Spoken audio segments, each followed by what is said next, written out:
Hello friends, welcome to target achieve study point. तो friend, जैसा कि हमने कल की वीडियो में अपना चंद राजवंश का परिचय और उसका स्थापना पढ़ी थी, किस प्रकार से चंदों ने अपनी चंपावत में यानी कि हमारे कुमाऊं में चंद वंश की स्थापना की। तो फ्रेंड, आज हम चंद वंश के अंतर्गत जो हमारा चंद वंश का संस्थापक सोमचंद था उसके बारे में पढ़ेंगे, और सोमचंद के बाद के जो शासक आए उनके बारे में कुछ हम पढ़ेंगे कि सोमचंद के जो बाद के शासक थे उनके द्वारा क्या क्या कार्य किए गए, कैसे कैसे शासन व्यवस्था राजकाजों को चलाने के लिए की गई। तो फ्रेंड, हम बिल्कुल भी टाइम को वेस्ट न करते हुए अपने पॉइंट्स की तरफ यानी अपने टॉपिक की तरफ बढ़ते हैं, हमारे कुमाऊं के चंद राजवंश। चंद राजवंश के अंतर्गत हमारा पहला शासक है कौन है? प्रथम शासक सोमचंद। तो सोमचंद जो था वो इलाहाबाद में गंगा पार कहाँ से? झूसी, इलाहाबाद के गंगा पार झूसी नामक स्थान से आया एक चंद्रवंशी राजवंश था। तो इसके अनुसार जो है ये राजकुमार सोमचंद ने क्या कुमाऊं में अपने चंद्र राजवंश की स्थापना की। तो चंद्रवंश की स्थापना सोमचंद ने कुमाऊं में की। कुमाऊं में कहा? चंपावत में की।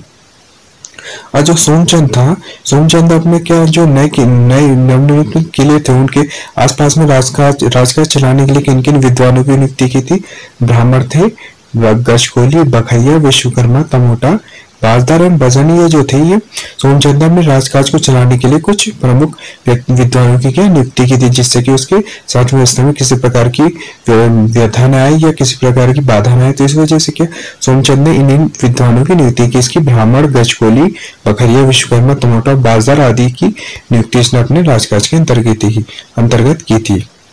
और जो हमारा नेक्स्ट पॉइंट है कि जो काली कुमाऊं क्षेत्र, हमारा लोहाघाट का जो क्षेत्र है, तो इसके समय पे यहाँ पर क्या खसनाग और बेद चांडाल आदि का भी ठुकराई थी, यानी कि यहाँ पर जो है बहुत सी ठुकराई थी। यानी कि इसके अंतर्गत जो पूर्ण चंपावत में तो इसका शासन, लेकिन जो छोटी छोटी जो गढ़ बढ़ा के जो ठकुराइयां राज कर रही थी उस समय सोमचंद के समय, वो खसनाग, बेद चांडाल आदि थी।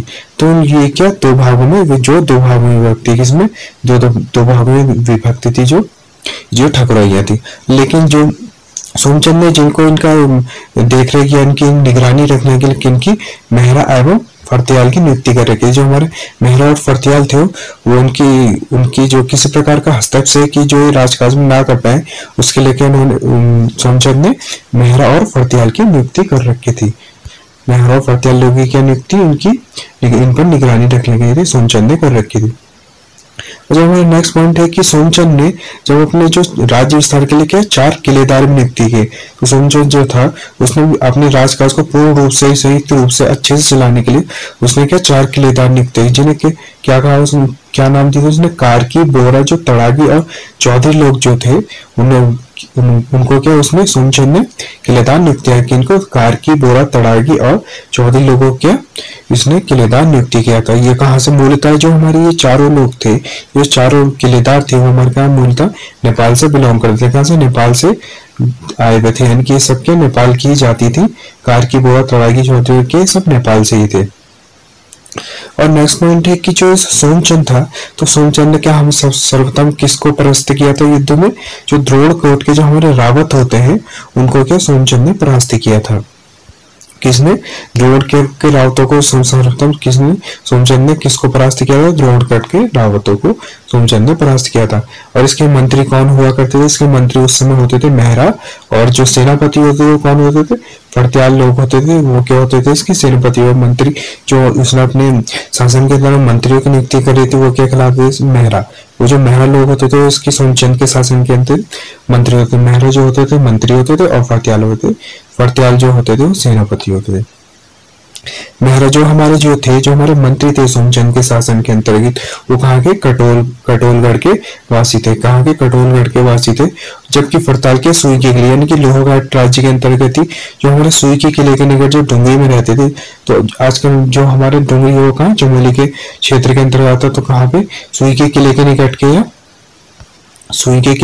के कहाँ के? डुंगरी के, चमोली के आसपास के रहने वाले थे। कौन? हमारे फर्त्याल लोग जो थे सुई के किले के निकट के, डुंगरी के आसपास के रहने वाले थे। और सोमचंद ने क्या ग्रामों में बूढ़े व सैनिक की नियुक्ति किस लिए कर रखी थी? जो हमारे बूढ़े व सैनिक थे वो पुलिस का कार्य भी करते थे और लगान वसूल का कार्य भी राजदा भी, यानी कि जो बूढ़े और वो सैनिक जो पदों की नियुक्ति ग्रामों में कर रखी थी कि जिससे ग्रामों की व्यवस्था भी सुदृढ़ रूप से चलती रहे, तो उसके लिए क्या उसने बूढ़े सैनिक की नियुक्ति की, जिससे कि उस वो जो ग्राम थे वहां पर किसी प्रकार का कोई अब कोई किसी प्रकार का गलत कार्य ना हो, तो उसके लिए क्या ये बूढ़ों का जो कार्य था वो पुलिस का कार्य भी करते थे और लगान जो वसूल करके भी किसको राज तक पहुंचाते थे। लगान जो वसूल करते यानी कर किसी भी तरीके का कर होता था, तो हम कर वाला अलग से एक टॉपिक पढ़ेंगे वीडियो में कि जो चंद राजवंश थे उनके द्वारा कौन कौन से कर चलाए गए, वो हम अलग वीडियो में एक अलग से टॉपिक।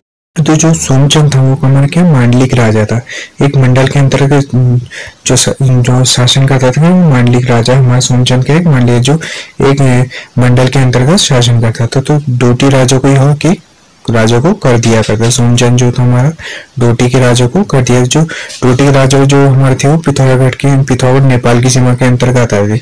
जो हमारे डोटी राजा थे वो कहाँ पिथौरागढ़ नेपाल की सीमा से लगते हुए थे।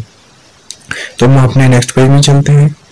तो जो सोमचंद था, तो सोमचंद जो था डोटी राजा को कर दिया था। तो सोमचंद के समय जो डोटी राजा था, जो मल्ल राजा हमारे जो डोटी राजा थे कौन था?